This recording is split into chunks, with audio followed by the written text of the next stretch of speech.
오늘은 그러나 여호와께 은혜를 입은 노아라는 제목으로 말씀을 전하도록 하겠습니다.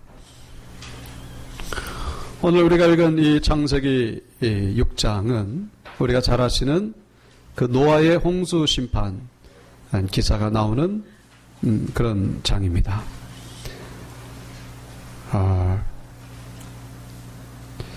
전 지구적으로 이 물의 깊이가 약 2000m, 그래서 약 1년여 동안 물이 덮임으로 인해서 호흡이 있는 모든 생물들은 다 죽고, 그리고 방주에 있는 노아의 8식구, 그리고 그 방주에 있는 생물만 살았던 그런 사건이 바로 홍수 사건이죠.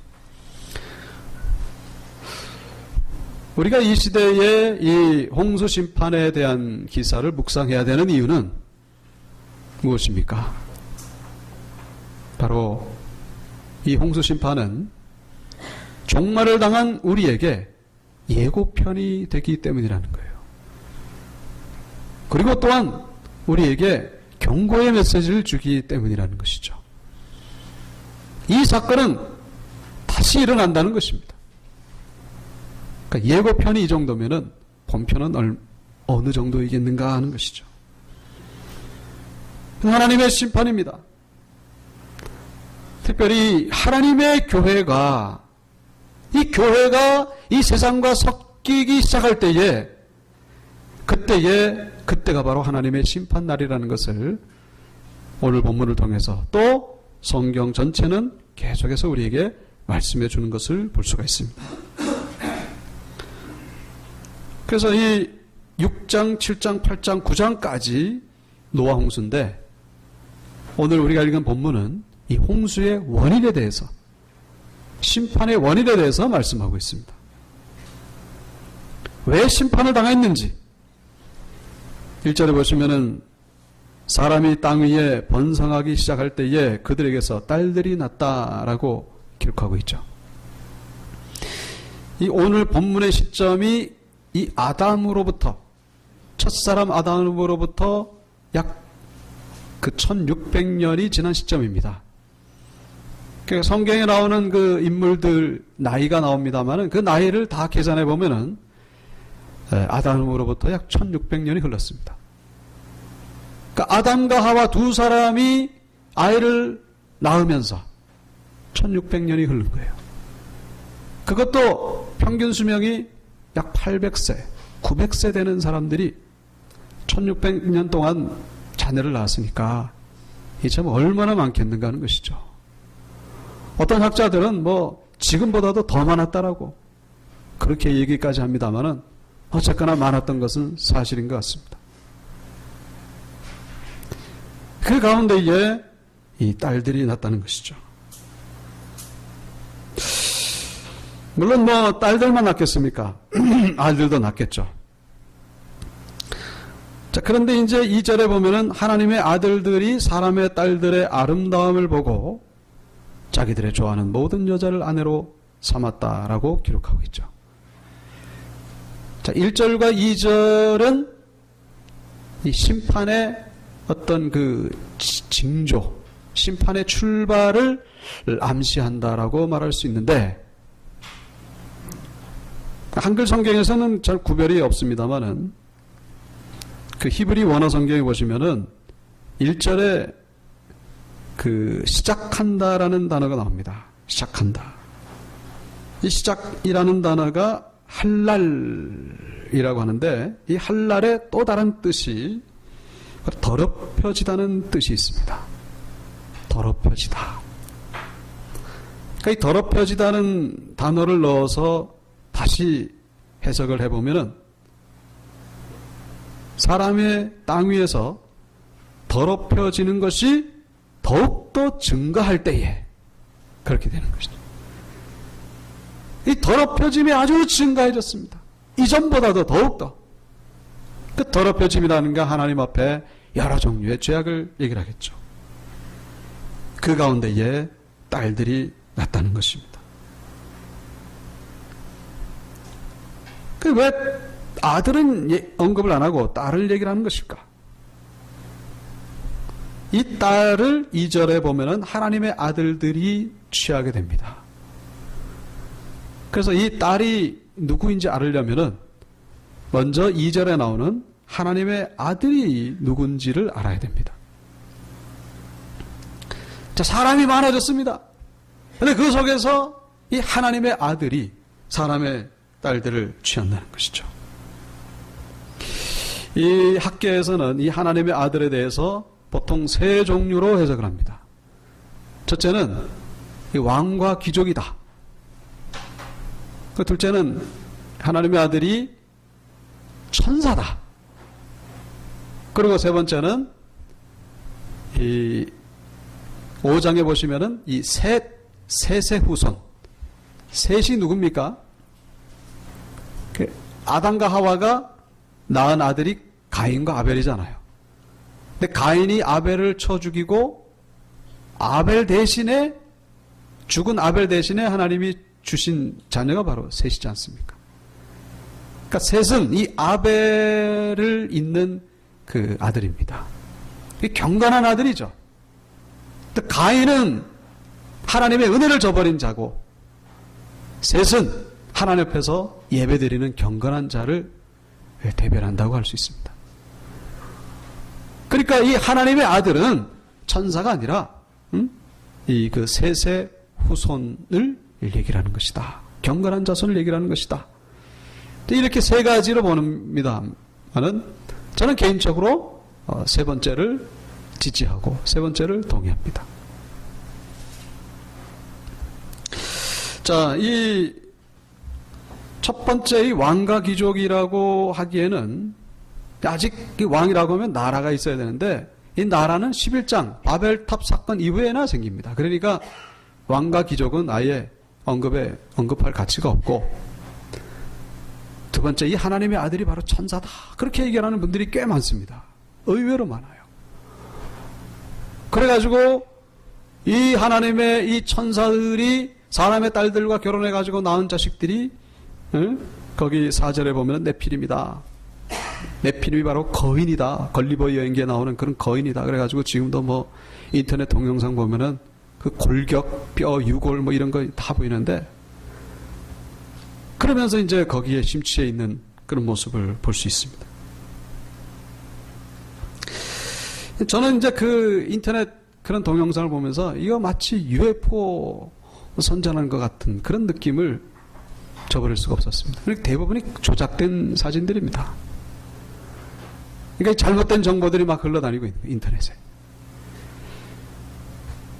자, 이 그 천사가 될 수 없는 이유가 있습니다. 하나님의 아들은 천사가 아니다. 왜 그런가니? 이 천사는 어떤 존재입니까? 결혼합니까? 못합니까? 천사는 원래 결혼 못해요. 결혼 못하도록 만들어진 존재예요. 그래서 예수님이 뭐라고 말씀하셨습니까? 마태복음에서. 마태복음 22장에 보시면 부활 때에는 시집도 안 가고 장가도 안 가고 하늘에 있는 천사들과 같으니라. 하늘나라에 가면요, 이게는 뭐 성적 구별이 없고 시집가고 장가가고 그게 없다는 거예요. 천사들처럼 그렇게 된다는 것이죠. 그러니까 어떤 분들은 그런 얘기를 해요. 타락한 천사니까 이 성관계를 맺는다. 그렇게 얘기를 하는데 그건 억지 주장이죠. 원래 그렇게 만들어진 존재가 무슨 타락한다고 또 뭐 성관계를 하고 그럽니까? 말도 안 되죠. 그리고 또 하나는 여기 그 7절에 보시면은 하나님이 이제 이 세상이 타락한 것에 대해서 홍수 심판을 말씀하시면서 그렇게 말씀하시죠. 내가 창조한 사람을 지면에서 쓸어버린다. 자, 사람은 쓸어버리는데 왜 천사에 대한 언급은 없냐 이 얘기죠. 천사에 대한 언급은 왜 없습니까? 당연히 천사도 범죄했으니까 다 쓸어버려야죠. 천사는 없냐. 그러니까 하나님의 아들이 천사가 아니라는 증거입니다. 그리고 또 하나는 이제 이 천사로 보는 사람들이 주장하는 게 서두에도 말씀드린 대로 그 자식들이 네피림, 이 거인이다. 4절에 나오는 네피림.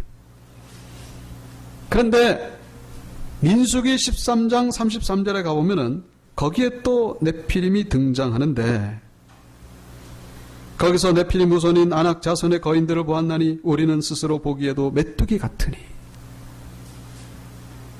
자, 이 네피림이 천사와 여자의 관계로 맺어진 그래서 낳은 아들이라면 민수기 13장에 있는 네피림은 어떻게 해석할 것이냐?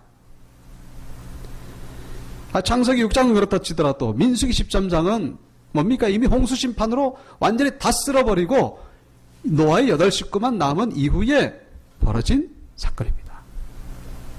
그 민수기 13장은 그 왜 가나안 땅 이제 그 12명의 정탐꾼이 40일 동안 정탐해보고 돌아와가지고 보고한 내용이 바로 저 얘기예요. 저 아낙 자손들 보니까 네피림 후손 같다. 우리는 마치 저들 앞에서 메뚜기 같아. 우리는 절대로 못 들어간다. 10명이 부정적인 보고를 하지 않습니까? 저 아낙 자손이 네피림의 후손인데, 그러면은 홍수로 다 쓰러졌는데, 그러면 또 다시 뭐 또 천사가 내려와가지고 여자와 결혼해가지고 또 뭐 네피림이 생기고 또, 그 말도 안 되는 거거든요. 자, 그래서 이 하나님의 아들이라고 하는 것은 이 천사를 그런 어떤 신화적인 그런 동화 같은 얘기가 아니라, 하나님의 아들은 뭡니까? 바로 5장에 나오는 셋의 후손인 경건한 자손을 말한다는 것입니다. 우리 교회와 같은 사람들, 우리 하나님을 믿는 사람들, 이 노아와 같은 사람들이 바로 하나님의 아들들이에요. 믿는 사람들. 믿는 사람들이 뭐예요? 타락하기 시작했다는 것입니다. 자, 조금 더 우리가 들어가 보면은, 그 왜 셋의 후손은 왜 아들만 얘기를 하고, 사람의 딸은 특별히 그 4장에 나오는 가인의 후손을 얘기를 합니다. 그러니까 가인의 후손과 셋의 후손은요, 따로 살았어요. 따로. 하나님이 딱 구별되게 살았습니다. 이렇게. 서로 교류를 못하도록 하나님이 이렇게 해놨어요. 거기 그 가인이 범죄하고 나서 하나님이 그렇게 뭡니까? 저주를 하시죠. 너는 유리하는 자가 될 것이다. 떠돌아다니는 자가 될 것이다. 그러니까 이 경건한 이 셋의 후손과는 절대로 근접하지 못할 것이다. 하나님이 그렇게 말씀하셨습니다. 그래서 이 가인의 후손과 경건한 셋의 후손은 따로 살았습니다. 그 경건한 셋의 후손은 이렇게 거룩하게 살았는데, 이 셋의 후손이 손을 내밀지 않고서는 절대로 가인의 후손이 먼저 손을 내밀 수가 없어요. 하나님이 그렇게 보호하시기 때문에. 근데 이 구별의 벽을 누가 깼느냐? 이 바로 이 셋의 후손이 깼다는 거예요. 셋의 아들이 깬 것입니다. 믿지 않는 자들과 손을 잡기 시작했다.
우리가 육신적으로 살면은 그때부터 성령님은 떠나가기 시작한다는 거예요.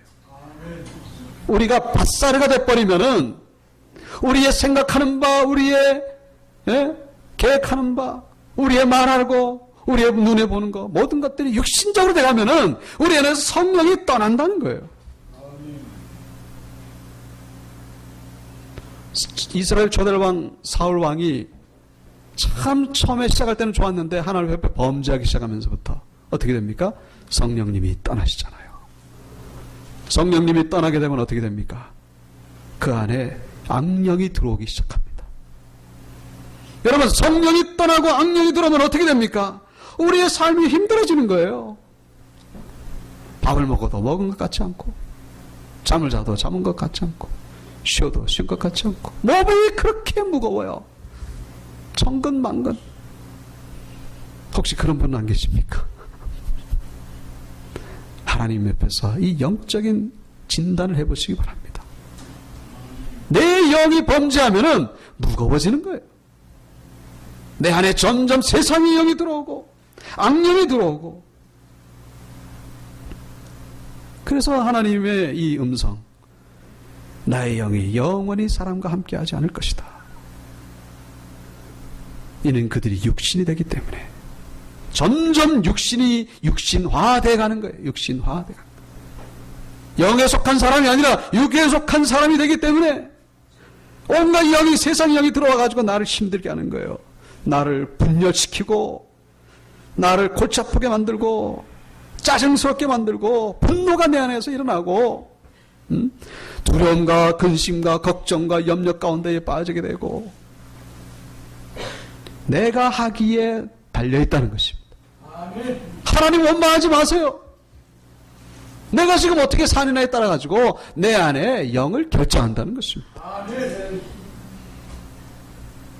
그래서 하나님이 120년의 경고의 유예의 시간을 주셨다는 것입니다. 우리가 경건하게 살아야 되는 이유가 바로 여기 있다는 것이죠. 거룩하게 살아야 되는 이유가 바로 여기 있습니다. 그래야 성령님 떠나지 아니하시고 성령님을 잘 모실 수 있는 이유가 바로 여기에 있다는 것입니다. 아멘. 여러분, 이 120년 동안 누가 설득하겠습니까? 120년 동안. 예? 그 주인공이 바로 노아입니다. 노아가 120년 동안 다니면서 외치는 거예요. 여보시오들, 당신네들, 세세우선 경건하게 살아야 될 당신들이, 하나님 앞에 예배드리고 하나님 앞에 기도드리고 하나님 앞에 거룩하게 살아야 될 당신들이 저 가인의 후손들 예배도 모르고 하나님도 모르고 자기 잘난 맛에 사는 저 사람들하고 지금 도대체 손을 잡고서 뭘 하는 집들입니까? 당장 떠나서 하나님께로 돌아오시오. 노아가 외치는 거예요. 여러분, 이거는 상상이 아니에요. 베드로후서 2장 5절 보시면은 옛 세상을 용서하지 아니하시고 오직 의를 전파하는 노아와 그 7 식구를 보존하시고 경건하지 아니한 자들의 세상에 홍수를 내리셨으며, 이 노아를 어떻게 표현하고 있습니까? 의를 전파하는 노아라고 그렇게 표현하고 있죠.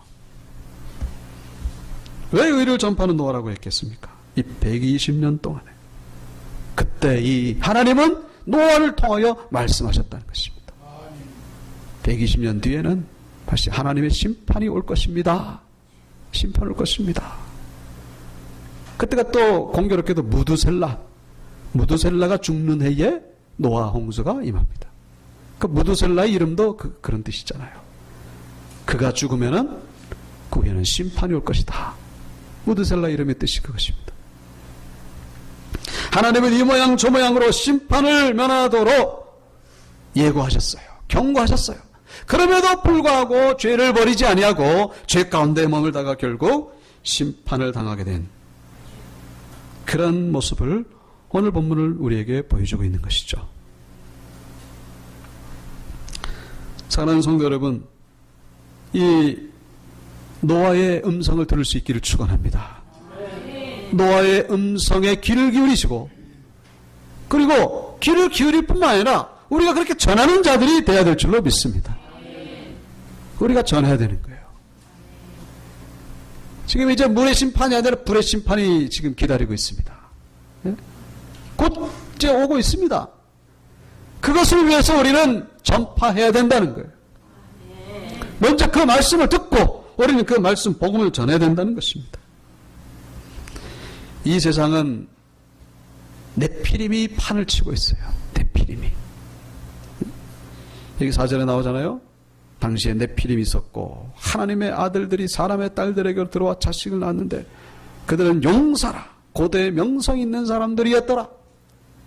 네피림 하니까 뭐 거인들 뭐 이렇게 생각하는데 뭐 거인들도 있겠죠. 뭐 지금도 있잖아요. 최영만 같은 거인도 있고 북한에도 무슨 뭐 농구 선수 뭐 거인이 있고 미국에도 거인이 얼마나 많습니까? 예? 옛날에는 다 키가 작았잖아요. 그 가운데에 이 정도면 거인이죠, 뭐. 예. 그 거인은 천사와의 결합 속에서만 태어나는 자녀다. 그건 동화 같은 얘기죠. 사람끼리 결혼해가지고 얼마든지 그렇게 날 수가 있는 것이죠. 네피림이라고 하는 것은 거인을 의미하기보다는 여기 사전에 나오잖아요. 용사고 힘 있는 사람들, 아주 영향력 있는 사람들, 그리고 뭡니까? 명성이 있는 사람들, 유명한 사람들이라는 거예요. 이 유명이라고 하는 건 뭐냐면은 하나님께서 그에게 영광을 주신 것이 아니라 자기 스스로 높이는 자들, 자기 스스로. 응? 잘난 척하는 사람들, 자기 자랑하는 사람들. 이 시대가 바로 네피림이 판을 치는 시대죠. 그래서 돈 있고 빽 있고 권력 있고 그 힘 있는 사람들, 그런 사람들이 용사죠. 그리고 그런 사람들이 누구의 이름을 내겠습니까? 다 자기 이름을 내는 거예요. 자기 이름. 성경에 나오는 대표적인 네피림이 누군지 아십니까? 바로 니무롯이에요. 니무롯. 들어보셨습니까? 10장에 가보면은 니무롯이 나와요. 창세기 10장 8절. 구스가 또 니무롯을 낳았으니 그는 세상의 첫 용사라. 그의 나라는 시날 땅의 바벨과 에렉과 악갓과 갈레에서 시작되었으며, 이 바벨 나오죠? 그래서 이 니무롯이 바벨을 통치하던 왕이었어요. 그래서 바벨 탑을 쌓은 주인공이 바로 니무롯이라고 얘기를 하는 것입니다. 근데 바벨 탑을 왜 쌓은 것입니까? 성경에 나오죠? 네. 바로 11장 4절. 자, 성읍과 탑을 건설하여 그 탑 꼭대기를 하늘에 닿게 하여 우리 이름을 내고. 우리 이름을 내기 위해서 쌓은 게 바로 바벨탑이었습니다. 지금 이 시대에 바벨탑이 얼마나 많습니까? 그때 당시에 바벨탑은 무너졌지만은 제2의 바벨탑이 수백만, 수천만, 수억 개가 있어요. 꼭 눈에 보이는 그런 건물만 얘기하는 것이 아니라 다 자기 이름 내는 거, 그게 다 바벨탑이에요. 여러분, 하나님의 영광을 위해서 살아야 될 우리가 하나님의 이름을 내지 아니하고 우리의 이름을 내고 있는 삶을 살고 있다면은 그게 지금 바벨탑 인생을 살아가고 있는 거예요. 바벨탑. 여러분, 네피림 되지 마시기 바랍니다. 그런 사람이 바로 네피림이에요. 다른 사람이 네피림이 아니라 우리 잘못하면 네피림을 막 부러워하는 거예요. 네피림을 동경하고 있습니다. 네피림을 따라가고 있어요. 야, 나도 저 네피림 됐으면 좋겠어. 다 네피림. 어떻게 보면 저 제2롯데월드도 그런 의미에서 본다면, 예? 뭐 바벨탑이겠죠. 뭐 하나님의 이름을 내겠습니까? 자기 이름 내는 거죠. 다 자기. 여러분의 인생은 어떻습니까? 여러분의 인생을 통해서 누구의 이름이 지금 드러나고 있습니까? 하나님의 이름이 드러나지 아니하고 여러분의 이름이 드러난다면은 여러분의 인생 바벨탑 인생이에요. 그 인생은 어떻게 되는 거예요? 무너진다는 것입니다. 요한계시록에 분명히 말씀하고 있잖아요. 요한계시록 18장. 세상, 이 바벨론이 무너진다고 분명히 말씀하고 있습니다. 그래서 오늘 본문의 6절과 7절 하나님이 결국은 결심하신 것이죠. 땅 위에 사람 지으셨음을 한탄하시고, 그 5절에 나오잖아요. 사람의 죄악이 그냥 온통 가득한 거예요. 생각하는 계획이 다 항상 악하고, 그러니까 하나님이 한탄하신 겁니다. 한탄하시고 마음에 근심하시고, 그래서 7절과 같이 결국 모든 것들을 쓸어버리시겠다고 결정을 하신 것이죠. 자, 그런데 우리에게는 소망이 되는 구절이 나옵니다. 그게 바로 8절이죠. 다 같이 읽어볼까요? 시작. 그러나 노아는 여호와께 은혜를 입었더라. 아멘. 이 노아가 그 소위 남은 자예요. 남은 자. 소위. 문제는 뭡니까? 노아만 그랬다는 거예요. 노아만 하나님의 은혜를 입었더라. 입었더라, 다른 표현을 하면 은혜를 발견했다, 그렇게도 표현을 합니다. 노아가 하나님의 은혜를 발견했다. 무슨 얘기입니까? 다른 사람들은 다 동쪽으로 가고 있는데 혼자 외로이 서쪽으로 갔다는 것입니다. 거기가 하나님의 길이었기 때문에, 하나님의 뜻이었기 때문에. 여러분, 말세 때가 되면은 세상은 노아의 때와 같이 될 것이라고 주님이 분명히 말씀하셨습니다. 마태복음 24장 37절. 노아의 때와 같이 인자의 맘도 그러하리라. 홍수전에 노아가 방주에 들어가던 날까지, 그날까지 사람들이 먹고 마시고 장가들고 시집가고 있으면서 홍수가 나서 그들을 멸하기까지도 깨닫지 못하였으니 인자의 임함도 이와 같으리라. 여러분, 어쩌면 우리 이번에 강동 지방의 연합성의 주제와 같은 말씀이라고 할 수 있습니다. 깨어있으라. 사실은 저 주제를 제가 정했거든요. 깨어있으라. 네? 오늘 말씀의 주제도 대부분 깨어있으라. 깨어있으라. 세상은 타락하고 세상은 내피로 점점 가득 차 있습니다. 그 가운데에서 정말로 외롭지만은 이 노아의 길을 걸어가는 우리가 되어야 될 줄로 믿습니다. 세세 경건한 후손답게 끝까지 예배를 지키시고 방주를 만들어 가야 되는 거예요. 한편으로는 복음을 전하고 한편으로는 방주를 만들어 가는 것입니다. 120년 동안 묵묵히 산에서 외롭지 방주를 어떻게 만들어 갑니까? 예배가 바로 방주를 만드는 시간입니다. 기도하는 시간이 바로 방주를 만드는 시간이에요. 우리가 거룩하게 살아가는 것, 죄를 끊어버리고 거룩하게 살아가는 것, 그게 바로 방주를 만드는 시간이 된다는 거예요. 그것이야말로 하나님이 심판하실 때의 유일한 구원처가 된다는 것 기억하시고 끝까지 믿음의 길을 걸어가는 모두가 되시기를 주님의 이름으로 축원합니다.